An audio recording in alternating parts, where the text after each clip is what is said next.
Salam sehat untuk kita sekalian, Pak sekalian. Selamat bertemu pada pembelajaran kita pada hari ini. Eh, juga, juga saya Bapak mengingatkan kembali bahwa setiap beraktivitas kita, sebelum memulai aktivitasnya selalu berdoa, minimal berdoa dalam hati. Itu jangan lupa ya anak-anakku sekalian ya. Baik, pada bab yang kedua ini kita mempelajari tentang orang beriman hidup di tengah-tengah masyarakat. Bagaimana sebenarnya dan sejauh apa orang beriman itu hidup di tengah-tengah masyarakat. Dalam bab yang sudah kita pelajari secara singkat itu, kita sudah mendalami bahwa Allah berkehendak menyelamatkan semua orang. Karya keselamatan Allah itu secara bertahap dinyatakan kepada manusia, dan manusia dengan kepatuhannya, dengan akal budinya, dengan pikirannya serta kehendak bebasnya menanggapinya, bahwa karya keselamatan Allah itu dengan beragam cara yang mereka pikirkan di situ.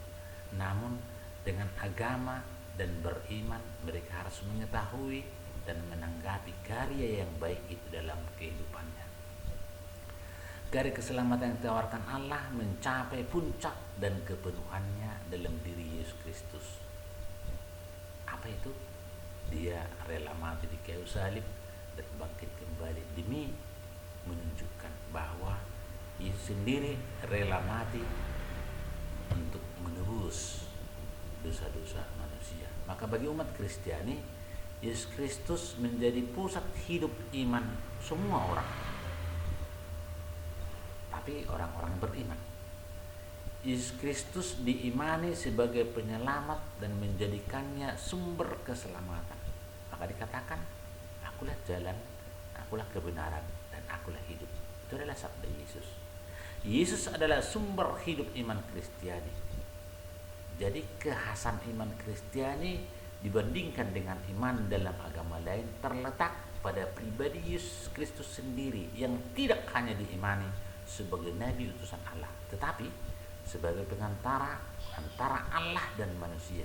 Bisa kita lihat di dalam kitab suci Perjanjian Baru, surat Rasul Paulus yang pertama, Timotius pasal yang kedua ayat yang keempat.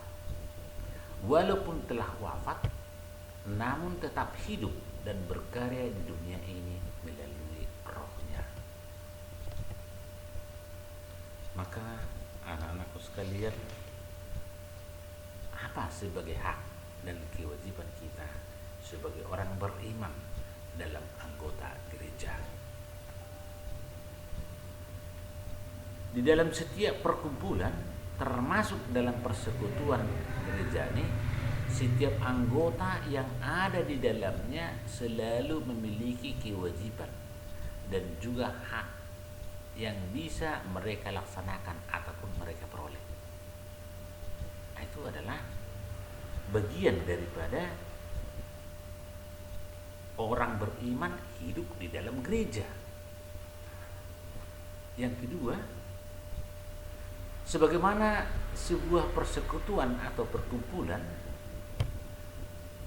yang di dalamnya banyak diatur tentang berbagai hak dan kewajiban daripada anggotanya, demikian pula gereja kita, gereja Katolik.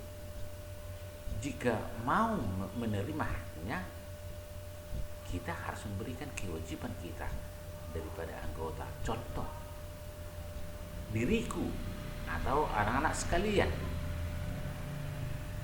ada yang mau perlu dalam kehidupan, dalam dirimu, dalam sekolahmu, yang kau butuhkan dalam kehidupan kita, kehidupanmu juga. Maka apa yang akan kita lakukan supaya tercapai sesuatu yang akan kita harapkan itu yang disebut dengan hak.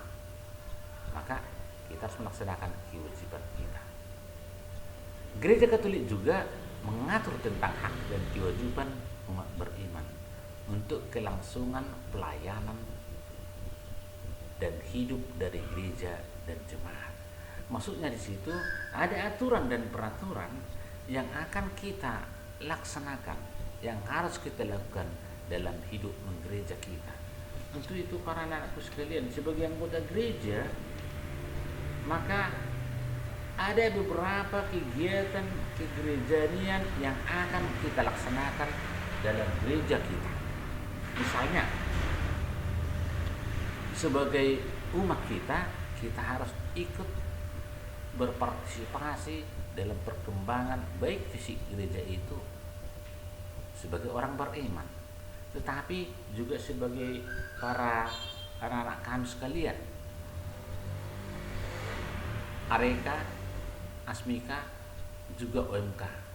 Apa yang akan kita lakukan dalam kehidupan gereja itu, supaya kita juga bercampur di dalam gereja itu, bahwasanya kehidupan beriman kita dalam gereja kita sendiri,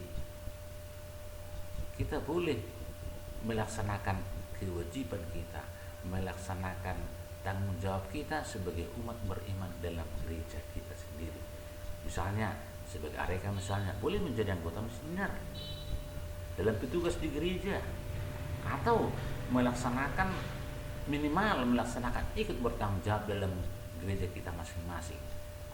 Misalnya yang paling kecil adalah tentang kebersihan gereja kita. Itulah yang paling sedikit yang boleh kita lakukan dalam kehidupan menggereja kita sebagai tanggung jawab kita sebagai umat beriman dalam gereja kita, gereja Katolik. Maka anakku sekalian, perlulah kita pahami dan kita resapkan dalam kehidupan kita sebagai anggota umat gereja kita masing-masing, di gereja, di paroki manapun kita, di stasi manapun kita, ataupun di lingkungan manapun kita tinggal. Minimal kita boleh ikut bergabung bersama dengan anggota gereja itu sendiri. Itulah salah satunya buktinya bahwa kesannya kita adalah hidup beriman di tengah-tengah gereja kita. Lain lagi nanti kalau kita kembangkan hidup beriman di tengah-tengah masyarakat. Para anak-anakku sekalian,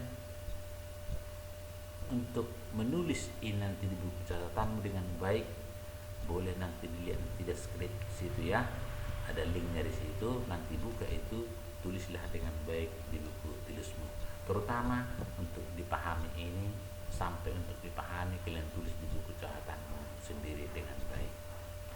Maka demikianlah pembelajaran kita secara singkat pada hari ini anak sekalian. Semoga dalam masa-masa pandemi ini kita tetap dalam keadaan sehat dan jaga kesehatan masing-masing. Sekian dan terima kasih.